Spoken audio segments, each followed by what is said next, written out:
What's going on, people? Welcome back to Premier League Unpacked. We have the champions. It's officially been announced. Man City are crowned champions of England. And there's only one guy here that has to take all the praise and the glory. Bish, City's own. Yes. I think we have to give him a little clap, a little guard Come of on, honor, man. people. There's my, Well done. run through the Congratulations. See the two United, man. Not giving nothing. Look, I know I just wanted to say thank you to Saeed. Saeed came specifically today. He said he wanted to congratulate me, so I really appreciate that. Same with Bilal. He was like he had places to be, but he just really needed to be here for this episode. So I appreciate it. We got two United man in the stream. This is getting better by the minute, man. Obviously, people, we've had to bring in Saeed today. He wanted to have it out with Guna Lee. Obviously, we love what happened, man? Lee. He flopped like party, didn't he? He flopped like party. He's been putting his like chest party, out man. all season, and now he's on holiday. You get me? He's done the dash. You get me? He's on Listen, he holiday knew, now. man. He's trying to forget He knew about it all. He didn't want the smoke. He flapped out like party. His party took a day off and he took a break. And that's what happened to Guna Lee, man. He took a break like party. You loud party, yo. What happened to Casemiro? It's true though, isn't it? Like all that talk, yeah. Casemiro, fam. And man is out here. Is OAP, man. He's just collecting his little pension now on the bench, man. He's finished, man. He's done out here, man. Man, Look, let's dive into it. I want to come to Bish first of all, straight away. Yeah. First of all, people, make sure you're smashing a like on the video as well. Go and subscribe to all the Mandem's channel. It is in the description below. Guna Lee's links in there as well, even though he's not on. Make sure you go and show some love to the people. Then, Bish, you have done it. Pep Guardiola, something special, obviously. Yeah. He's battling it out with us. And all I can say is congratulations, man. The best team won. Thanks, bro. I appreciate it, man. There is something that feels special about this one. I've got to say, like, they've all been special in different ways. Obviously, the first one was special for obvious reasons. The years going up against Liverpool, obviously, Roms knows how tight that rivalry was and how it built over the years. But there's something about this year that just has took it to a place where I've been thinking a lot since yesterday, and just a lot of flashbacks of like football memories throughout my life from way before any of this ever seemed imaginable. And I think even though there's been moments before this season where it felt like we was on top of the world, like we'd reached the top of the football pyramid, it's only now that I'm realizing like this is what it looks like getting to like the precipice, like getting right up there, where obviously we still got to execute certain things this season for it to be cemented in stone. But this season's team and what they're doing like is on the verge of being stamped, you know, with the likes of, there's a reason why man are talking about them, you know, alongside the 1999 team and Fergie, and like there's a reason why they're getting put in that kind of regard. And once upon a time, go back to 1999, I didn't even dream about things like that happening back then. I was thinking about trying to get into the Premier League, and it's just surreal, bro, to be honest with you. And it's not always surreal being a City fan. Obviously, this level of success has become normal, but in certain moments, it just cuts through. And you think, right, I'm the only guy on the panel probably that's ever experienced my team getting relegated. Do you know what I mean? Like, there's certain stuff that just weren't that long ago. And now, like, man are really just on top of the mountain. So hopefully we can execute in the FA Cup final and the Champions League as well. For me, I'd give away the treble and everything else to have the Champions League this year. That's all I care about. So obviously I'm happy for the league title.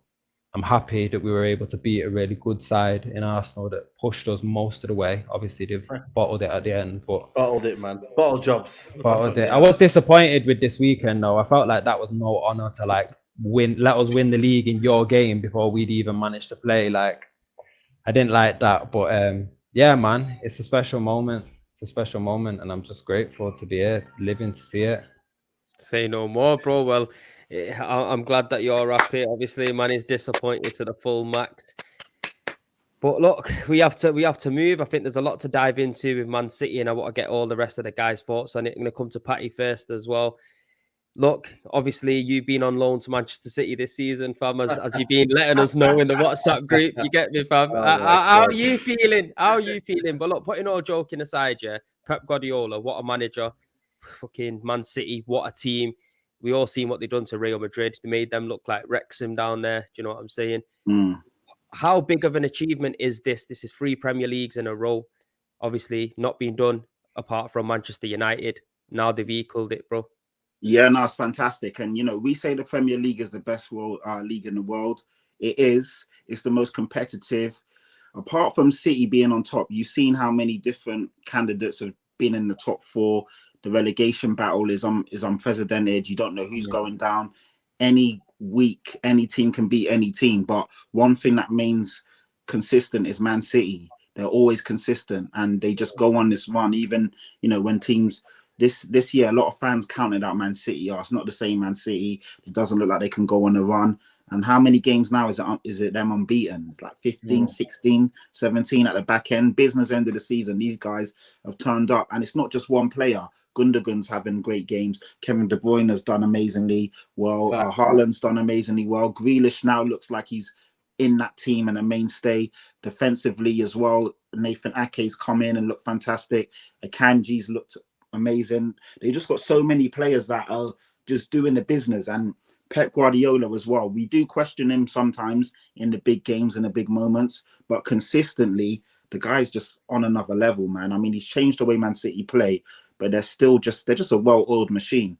And I watched the game against Chelsea, and I know they was playing in cruise control, but they made about 6 or 7 changes, and the team was still seamless. They still looked like they knew the guys, even though they hadn't played together before. They all look like they played together, if you get what I mean. Like that team that played Chelsea, and don't get me wrong, if they really wanted to, they could have spanked Chelsea. They were literally on the beach, but everyone looked like they were doing their bit. Cole Palmer had Azpilicueta on toast. He was chewing them up. It was crazy to see how he was just beating them left foot, right foot, in, you know, dropping the shoulder, going both ways.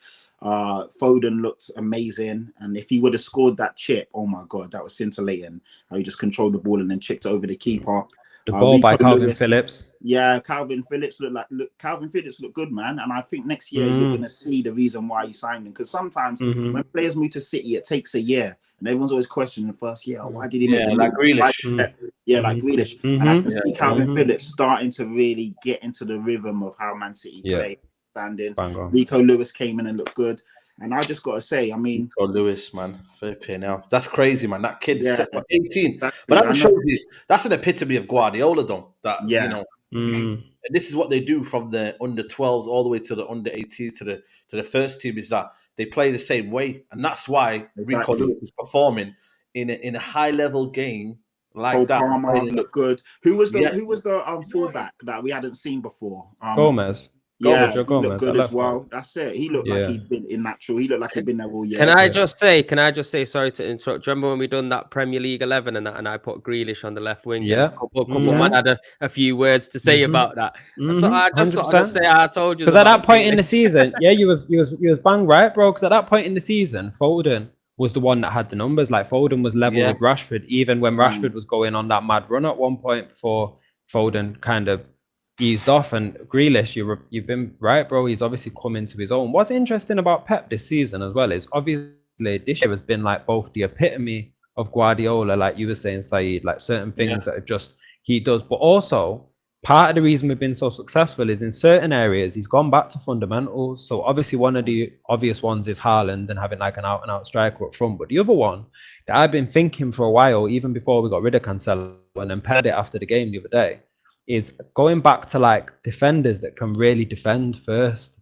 Nathan Ake and Akanji at left back in big games against Real Madrid, big games against Arsenal, having guys that are going to win their one-on-ones, guys that and Pep said it in the after-match interview, you know, in those big games and those big moments, it only takes these top players one move, one passage of play for the game to change. 100%. And City were like working on the laws of averages, which over the course of the season works in your favor. But in them big games, that was one of the reasons we was coming up stuck, because you had guys like João Cancelo, who is phenomenal going forwards. But I said to you, Saeed, didn't I, after the derby? I said it after the derby. I said, you guys exposed him on that goal. And I just don't know if that happens if we had Ake at left back. Go on, brother. But sorry to cut you off, but even like Guardiola can tell him, yo, listen, see you later, still win a league title, go on, win a treble. Like, that's what he could do. Because of his system, Ake could go in there. They put Stones in that little midfield kind of, you know, in the middle of the park. He can do that. That's why Guardiola, for me, is one of the best tacticians we've ever seen. Like, it doesn't tactician. I don't think we've seen a better manager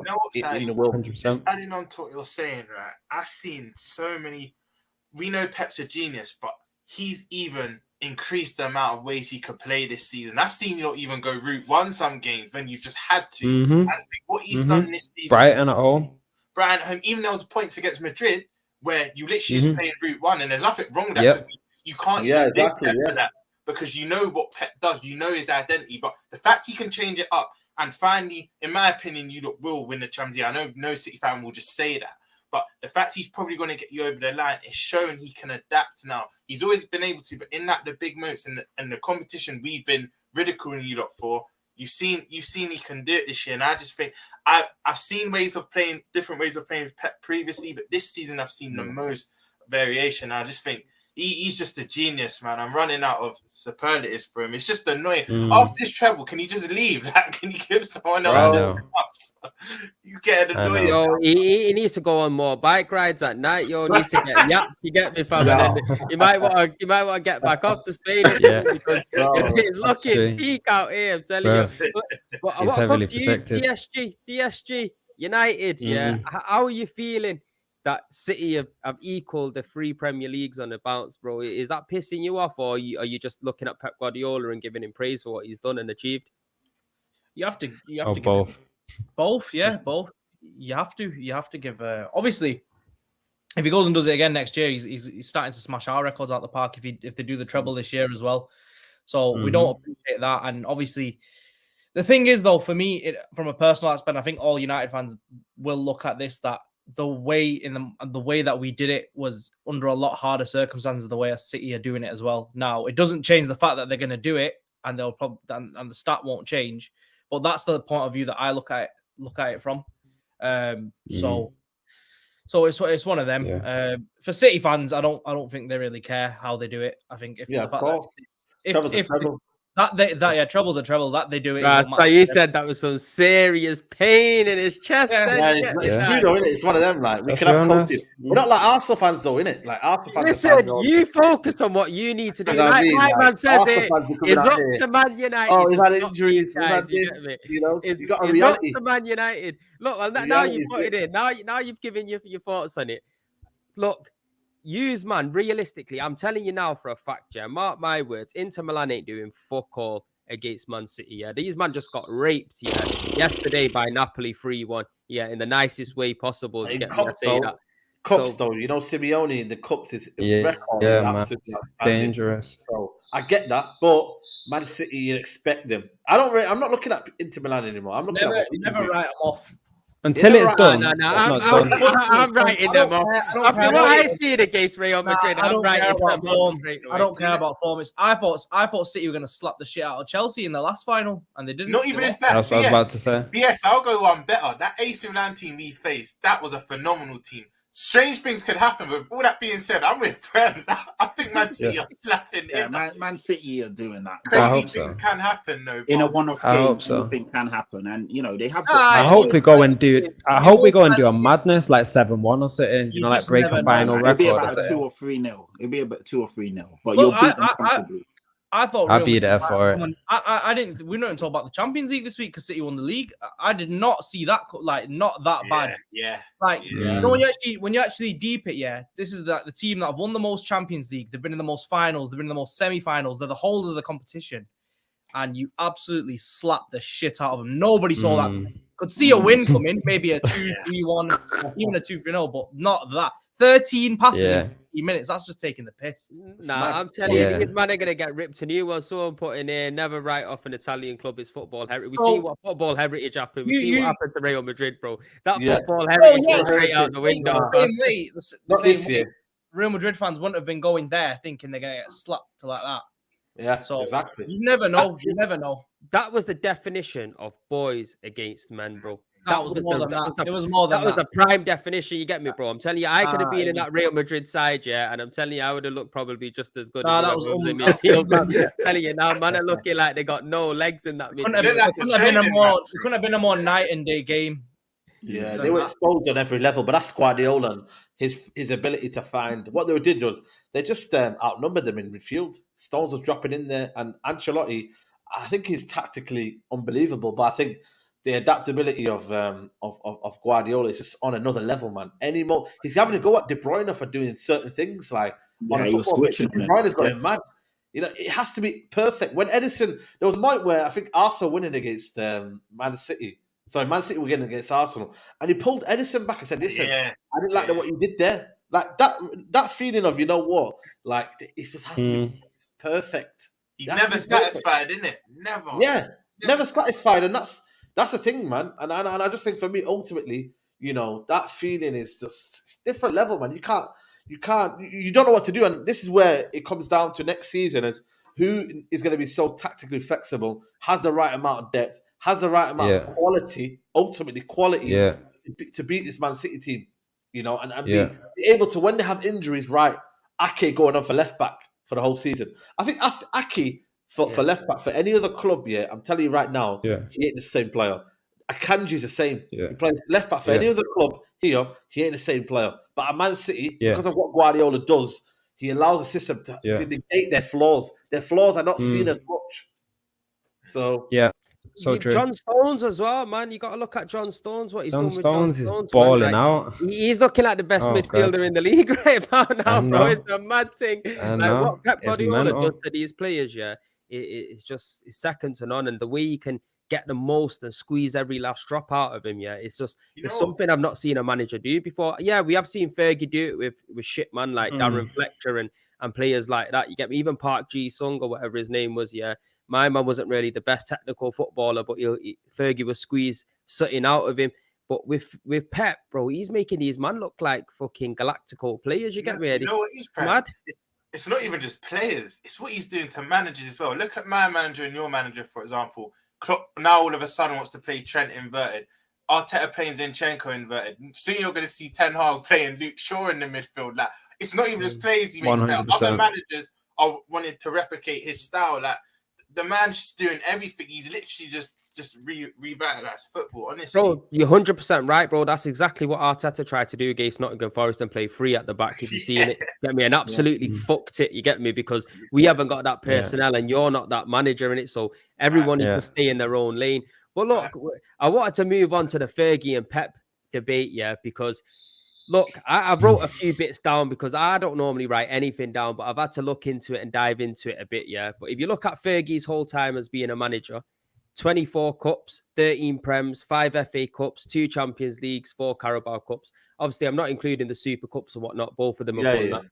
Pep Guardiola, in the course of his career, 3 different clubs. And I would say that's quite impressive, going out of your comfort zone and not managing just in one country. 5 Premier Leagues. But Fergie did do Aberdeen as well. He did win a European trophy with Aberdeen. That's important to note, because who the fuck are Aberdeen? So that is part of his legacy, to be fair. He won the old Champions League with Aberdeen. That's a big thing. I'm talking, obviously, I'm not trying to, obviously, the reason I'm Go on. I just wanted to. For me, the Scottish League is just dead. You get me, bro. No, but he won the Champions League. He won Europe. He didn't win the Champions League. He won the Cup Winners' Cup. This is where people get it. Yeah, that's what it was back then. That was the only thing they had back then. Yeah, we won the Cup Winners' Cup trophy. as well, You got also number the Champions League. Aberdeen. We won that. You're telling me we won the Champions League? No, but I'm saying he won the biggest European trophy at the time with Aberdeen. That's pretty impressive. Yeah. Look. Just worth noting. Go on. I didn't mean to hold your flow. Go. Yeah, because before you start jumping down my fucking neck, I'm just literally giving you what I've got, So far, if you're taking Scotland out of it, that's 24 cups, And obviously, the reason I'm not adding Scotland into it, because for me, winning their league is not really too great. And for me, I think the best 5 leagues in the world, innit? We all know which them 5 leagues are, and Scotland doesn't really come into it. The European Cup with them, great. You get me? I hear that top achievement. Add that on an extra trophy there. 25, Pep Guardiola, he's won 22, And if you add the Champions League and the FA Cup on this year, that's 24. And that's in such a short amount of time compared to the longevity of Fergie's career. So at what point is everyone going to sit back and look at it and think, you know what?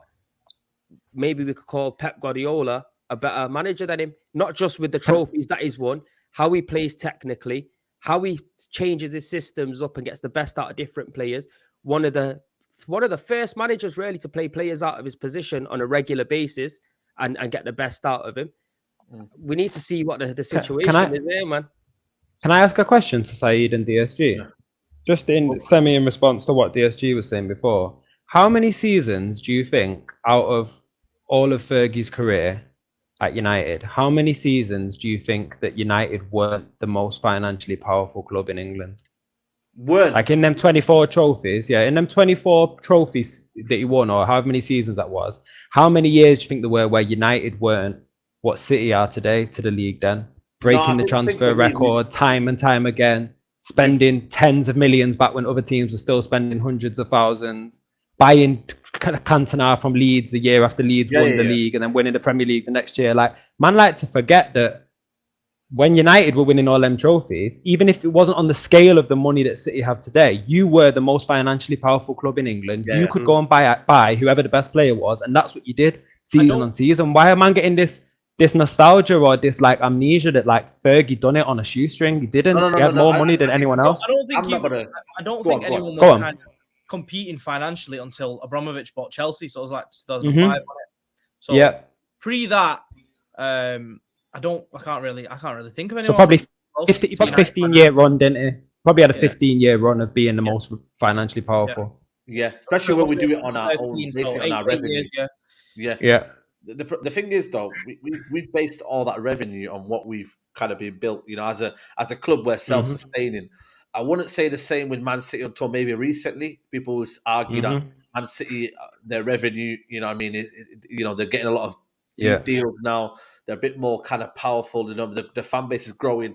I understand that. But the only situation where I think this argument, for me, a lot of people, there's a lot of recency biases of what Fergie did with replacing squads. Yes, there was money involved. There was big characters that Fergie and kids had to rebuild.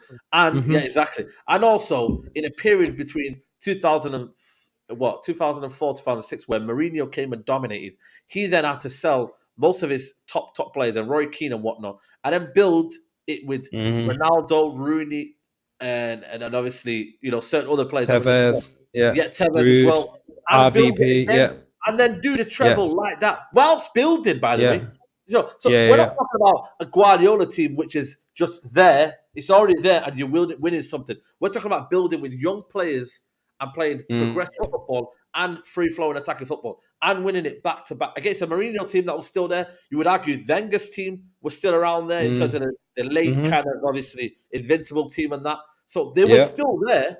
Arsenal just been invincibles a couple of years ago. So their team the crop was still there. So I feel like for me, people don't understand that element. But again, for me, it just comes down to preference of style. I think a lot of this debate is how good did Fergie win it? People are just assuming, it was counter-attacking football. It was, it was that kind of style. Whereas now, I think aesthetically, looking at what Guardiola's doing, he's doing it in a way where it's attractive. The system is better. You would argue tactically is better than Fergie. That's where a lot of people are looking at it from. Whereas I think for Fergie, people are not giving justice to what he did and the type of football he played as well. So that's the way I kind of look at it from my sense of view. Patrick, let me come to you because you touched on something a little bit earlier on the streaming about how competitive this league is now, and you don't know who's getting relegated, you don't know who's getting top four, you don't know who's winning the league. It's going right down to the wire. Do you think this Pep Guardiola is managing the team in a harder league now than what it was, say, for example, when Wenger and Fergie were managing in the Premier League? Because respectfully, there was always normally two teams going for it. Top four was normally set all the time. Relegation normally who used to come up was going straight down. Would you not say that it's more difficult and now than it was back then? Yeah, I mean, I would say so, and I would like to think so. I can't be 100% confident in my answer because if I'm being real, the way I look at football now, I was a kid and I wasn't really into football like that back then. So I couldn't give you into basketball, you fam. And just as kids, you're not like now. I dissect games. Don't understand the game. That's why he turned to Spurs fan with that basketball on his top. Larry, probably. But yeah, but like with all jokes aside, so if we was to ask maybe someone like a Rio Ferdinand or someone a bit older and who's understood the game from a longer point of view, they'll be able to give you an answer. But I think just from my understanding, definitely, because now, I mean, the top four was always the top four, wasn't it? It was set for a long time. Like Saida said, Man United had a lot of financial firepower and clout for a long time. Then Chelsea came along. Arsene Wenger didn't really have massive financial backing, but he was so good at what he did. He revolutionized the sport in terms of sports science, diets, the way football was played. So these managers had their moment, but it was always at different periods. But now, I mean, if Man City went up to it, Arsenal would have won the league. And Arsenal, you know, they've been great for most part of the season, and they did fantastic. And it's easy, you know, we're going to call them bottlers because they did bottle it at the end. But I can't take away from how good Arsenal have been up until probably the last 6 weeks. So they would have comfortably won the league on another day if it wasn't for Man City just steamrolling and just going on and on and on and on like they did. Obviously, last few years, Liverpool have been fantastic as well. There's always good teams now. And I mean, the fact that Brighton are going to finish 6th, and it's no fluke. They've scored a lot of goals. Defensively, they're good. They play good football. Newcastle have come out, I say out of nowhere, not out of nowhere to guys like you and I who watch the game and what, you know, but to the casual, Newcastle have come out of nowhere, and now they're a solid team. Aston Villa have essentially come out of nowhere, and they're going to be a good team if they continue. So this Premier League now is crazy. And if you're not on your A game, like Leicester will finish 5th and 5th, and now literally if they don't win tonight, they're getting relegated. So it just goes to show you've got to be able to adapt and you know, reinvent yourself over and over again. Man United finished 6th last year. They're going to finish in the top 4 now. So it just goes to show if you get it right and do it properly, you can improve. But if you don't, what's different about the league now compared to back then is any game you look at, you can't say for certain anymore that there's a win in the bag. Yeah. We back in the day, Fergie days, we'd be going away to Fulham, and I'd eyes closed, no, we're going there, we're going to win. Any away game now, I mean, United's away form don't help, but any away game now, I look at it, it's never a guaranteed win for me, ever. No. There's always a banana peel. Yes. Even City look at Liverpool, man. Look at Liverpool. Nottingham Forest away lost. When City were great earlier this season, when they were off form, City had plenty of banana peels. You know start of the season, I was saying every away game, bar Forest, you could pretty much is a hard game, and then City go and draw there, Arsenal go and lose there. Like you're actually spot on. There's no easy away fixture, but kind of back onto the Pep and Fergie debate. I'm not saying any of you that have said this on the panel, but there's this general notion that Pep's not done it at a lesser team, but I don't get that because he's earned the right not to. And if you do want to nitpick, if you go back and do research, that Barcelona B team, he won it. I think he won their league like twice in a row, which even enabled him to get the Barca job. Then his first year, what he does, he wins 6 trophies. It's crazy. Yeah, so what now? My man has to leave there and go Everton for man to put respect on his name. That's what people are trying to say. Yeah, to that. Pep has to go to that and Everton or Brighton to prove to that Steve down. No, I don't buy into that shit. That's crazy. Yeah. No, not you lot. I weren't saying you lot on the panel, but you know. But that's a vibe. Yeah. Saeed was saying that. No, to be fair, you know what it is? I feel like maybe Guardiola maybe hasn't had that feeling of a struggle like Fergie. Fergie, I think, has struggled a little bit more in terms of, you know, rebuilding squads. I think with Guardiola, United have had that financial backing. They've been the most fortunate club in England for since ever, man. I get that, but also losing key players like Ronaldo, but then having Valencia. He won a league title with Valencia, man. Valencia owing up front, bro. Come on, that's good Guardiola. City have been through rebuilds as well, though. Like we lost Aguero, played without a striker, won the league. Like we've had our own version of rebuilds. It just didn't look like Fergie's. It's not a bad option. Yeah. In terms of having, you know what I mean? They got deep in the cut. He said United had Tom Cleverley. Exactly, man. Yeah, Darren Gibson and that. You got Darren Gibson and that. They've still got Phil Jones. Yeah, Fergie. There's nothing you can say to take. I think at the end of the day, you can only play the game that's in front of you. You can only beat the teams that are in front of you. And Fergie, for the time period he had, there's certain things that were harder for Fergie. There's certain things that could be quote unquote considered easier. There's certain things that but at the end of the day, Fergie he's once you get to a certain caliber of great, like Saeed said earlier, it's basically preference now. Now it's like it's LeBron versus Jordan. It's there's an element of just Fergie is the greatest of his generation.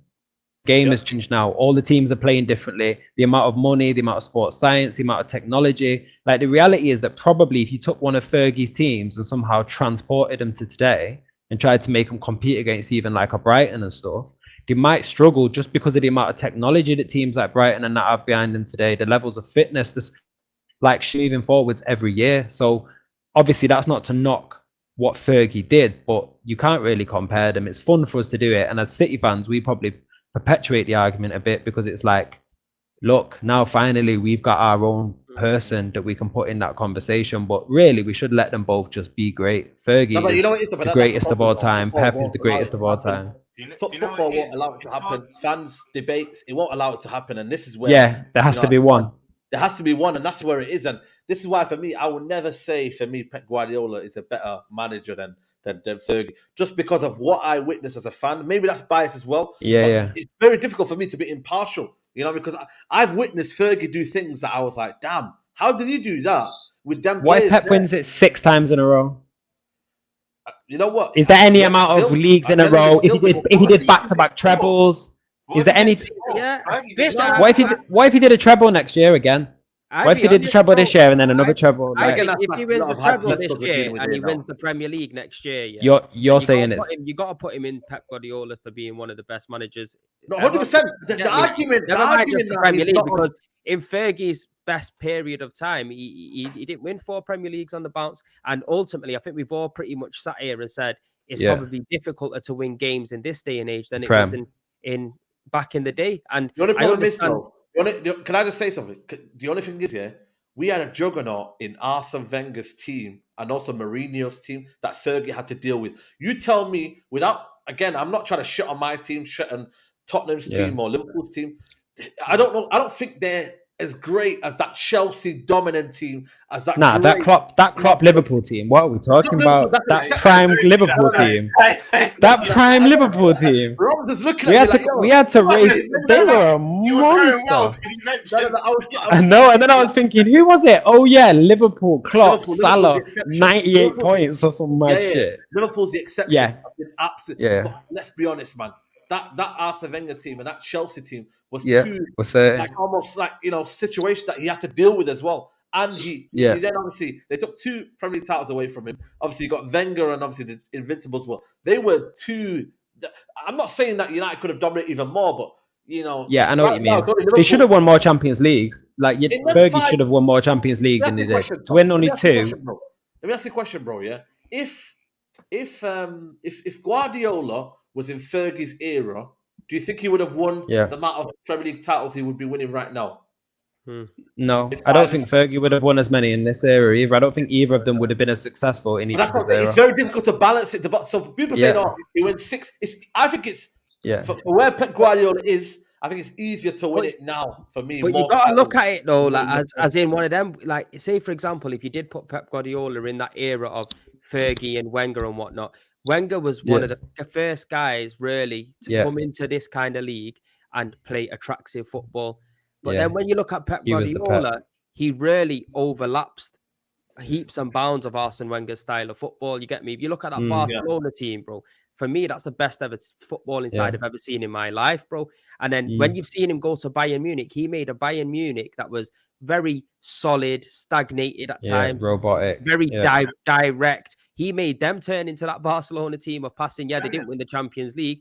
Now City, bro, it's the exact same thing. So his style of plays are just like I'd happily say his style of play is a lot more attractive to watch than what Alex Ferguson's was. Do you know what we've not spoken? For me, first of all, it is kind of hard to compare eras in general. We're going to do it because we're football fans, but what we've not actually spoken about are the 2 games where they actually come up against each other. Because for me, that first... You're trying to get Fergie killed, yo. That first Champions League final, I think the one in 2011, Barca just wiped the floor with United. Yeah, they took the lead, but I think there was a goal in class, and it was evident. But the one in 2009, with Messi and Ronaldo being like the best, the 2 best in the world at the time, and also United having Rooney and Tevez, whatnot, I think they were a bit more closer. And then even then, Pep got the edge. So for me, you kind of have to, it's a small sample size, it's a small way to measure it. But if you look at the 2 games they even first each other, but certain managers get, like Conte's got the best of Pep most times he's come up against him. Tuchel got the best of Pep in the Champions League final. Like sometimes you can get the best of someone in a head-to-head and not be a better manager. So, but I hear that is a good shout. Do you think in Pep's lifetime or in his career, get his like Messi moment. Like it felt like this World Cup was the moment where people went from saying Messi is one of the GOATs to now after this World Cup it was like Messi is the GOAT. Most people were after that World Cup were like, you know what? He's past Ronaldo, maybe even past the Maradonas and the Pelés. It's bro, Messi. Do you think there's anything that Pep can do to where it's like, yo, it's Pep one, then it's the Fergie and the so and so and the so and so? Longevity. Yeah, that's key as well. He's got the numbers now. It's just he has to keep doing it over a number of years. I think Said and DS will agree as well. Yeah, now City are about five league titles behind. I think Fergie's 13. I think if Pep, he probably might not stay this long. But if Pep was to kind of equal that, I think that's when people might actually look at it like, you know what? Right. He's ticked off the brought them back. He's actually doing the thing. Kind of what you touched on earlier as well, Bish. Yeah. If Pep was to do a back-to-back treble, which is insane, but let's say he did, I think he'll do the treble, but let's say he actually does it this year, then does it next year as well. Even that sort of argument still, because I'm with you, I still have Fergie just ahead because of the longevity factor, but Pep is closing. Because of the treble, because we ain't done it this year, so right now it's still Fergie. Fergie did the treble. Pep ain't done it. Pep ain't won the Champions League with us. It's Fergie right now, just on that. Probably. The last point I want to make, because I've got to shoot, man. Big up to the Mandem in here. But I think ultimately, I'm not like I am worried. I'm not gonna lie to you. I'm worried in a sense of Pep Guardiola. I looked at his body language a couple of years ago. He was like, "I'm bored," and that, and I'm like, I don't know if you've seen that as well, bro. Like he said a few words of, "I'm kind of bored." And now, I feel like he's almost like rejuvenated, inspired. It's like he did the thing with the UEFA, obviously the charges. I feel like now he's not got any like bad eggs in the dressing room, maybe that were there maybe before. Like, you know, in terms of Sane, maybe Sterling. I feel like now he's almost like got players who know their roles. And I feel like I've never seen a dressing room like it. He took Cancelo straight out. He said, "Don't ruin my vibe." He said, "Don't ruin my vibe." He said, "Go buy in and play against us in the Champions League so we can pam you and knock you out. And you know what you've lost." Let's allow the bad words on him just in case it comes to Arsenal. You know, you man are getting rejects, man. Are you called Arsenal City or what, man? What's your own team, man? What are you talking about? I heard you, man. I heard Arsenal getting Bailly as well. No. Listen, I'll take. Safe Saeed, bro. Good to see you, bro. I'll take Gundogan easily, bro, into this team, bro. I think he's an absolute. I'm not giving you Gundogan. Gundogan's staying put. I don't get why Gundogan's leaving, man. He's a class. You just got news. I just got a bit of news. He's not leaving. Live news. Live news. Juve have been deducted 10 points again, so you lot are back in pot 2. Champions League. So your draw should be a bit or is this a continuation? Wait, pot what? Again. Pot what? What's this pot? Because if Juve didn't have the 10 points deduction, I think Arsenal are in pot 3 for the Champions League draw. But now they've got the 10 points and they're back out of Champions League. I think Arsenal get put in pot 2. That's what I'm reading here. So does that affects who you get drawn against? Yeah, because if you're higher the pot, the easier it should be. It's never easy. But what pot is City in? You won because you won the league. All of the league winners. Then, okay. No, I didn't because I didn't know. I didn't know if it was like a legacy thing, like you have to have won the Champions League a certain amount of times or something like. So Juventus are now on 60 points and they've dropped down to 7th. They were second before this. Yeah. What did you get fined for? Hopefully, City lose their 20 points. Transfer regularity, Bish. Imagine City got docked points on the last day of the season. Dropped down to 6. Yo, bro, I'll be shameless. I'm not gonna lie, I'll be absolutely shameless, bro. I'm telling you. But yeah, DSG, what was you saying there, bro? Sorry. Yeah, sorry, DS.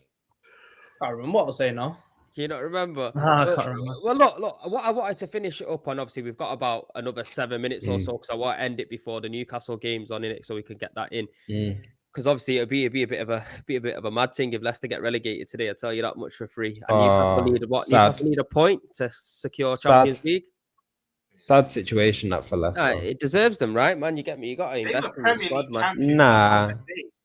But man forget that the owner died in a helicopter crash and everything just went downhill from then. If you're a Leicester fan, you're just gonna feel like Didn't they win the FA Cup after that though, fam? Yeah, they still did okay.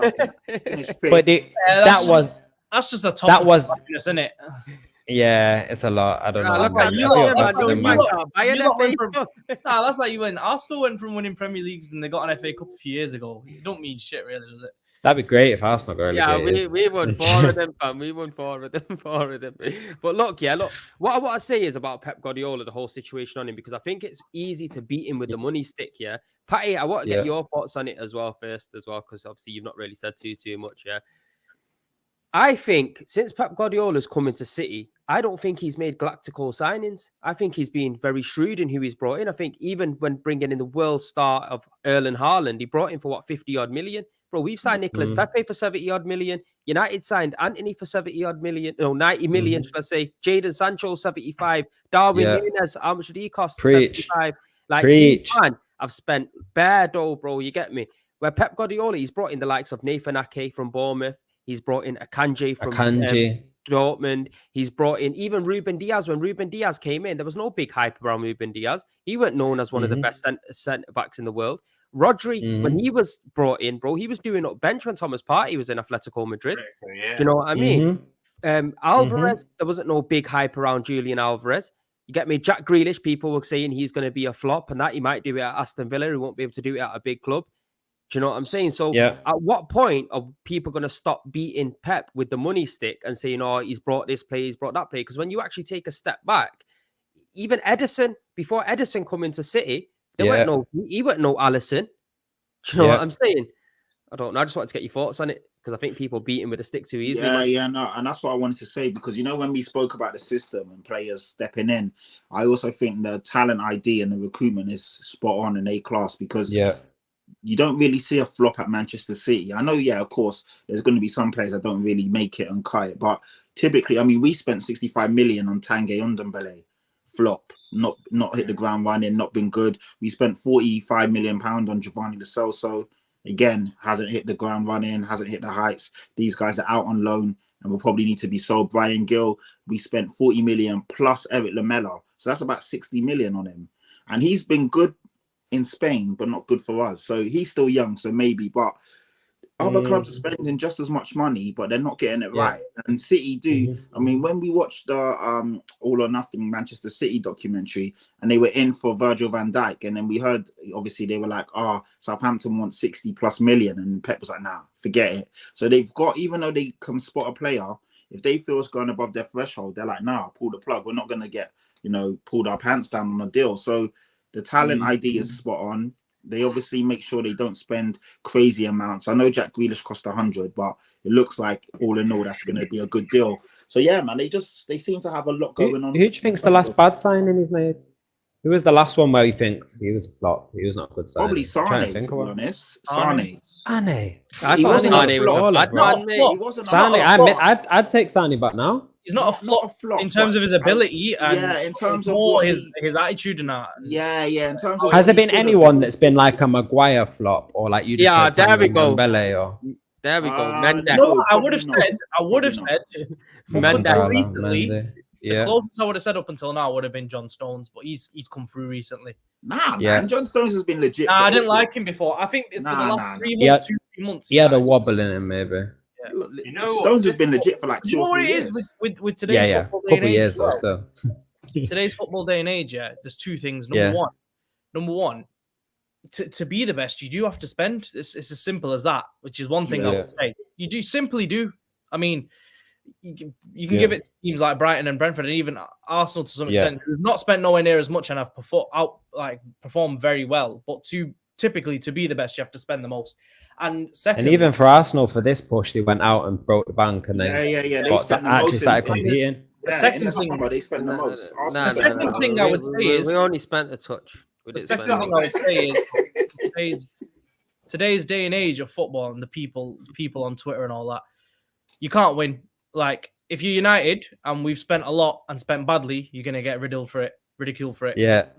If you spend a lot of money like City and you play good and you perform well, then you still get riddled because everyone's said, you've all done it because of money. We get absolutely rinsed saying we spent $1 billion in 10 years on bloody players like Sancho and etc. getting rinsed for it. But if we were doing what you're doing, then we'd be getting the stick that you're getting. So you can't actually win.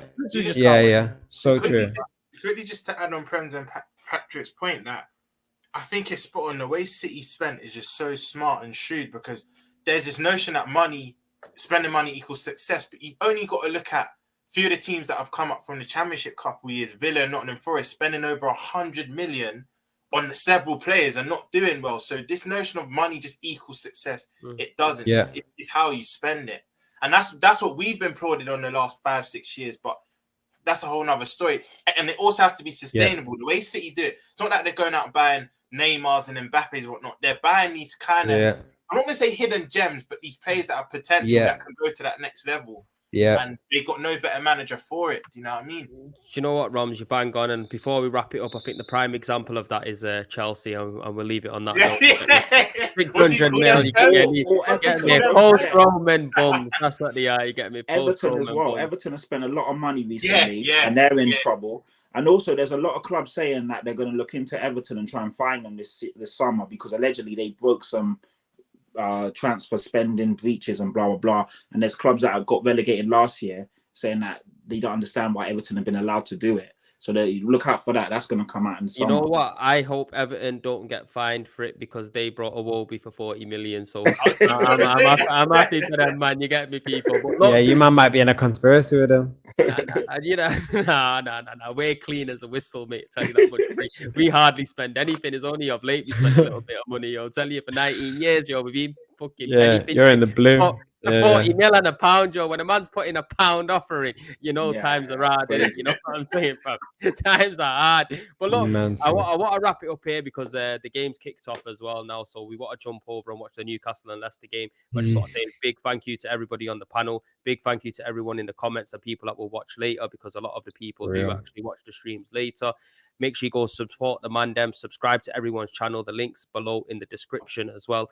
Make sure you smash a like on this stream as well. That's very important. And Bish, congratulations, bro. Well done. Yo, what are we gonna do? Are we gonna try to jump on a special edition while I'm in Istanbul? I'll have to FaceTime you, man, or video call you, man. It's on the 10th of June. We'll see what happens. We'll make sure we get DSG, Saeed. We'll get all the United guys in there. You get me? We'll surprise them. Yeah. No way. But appreciate it, my guys. Peace and love, and we'll see you next week. Bless.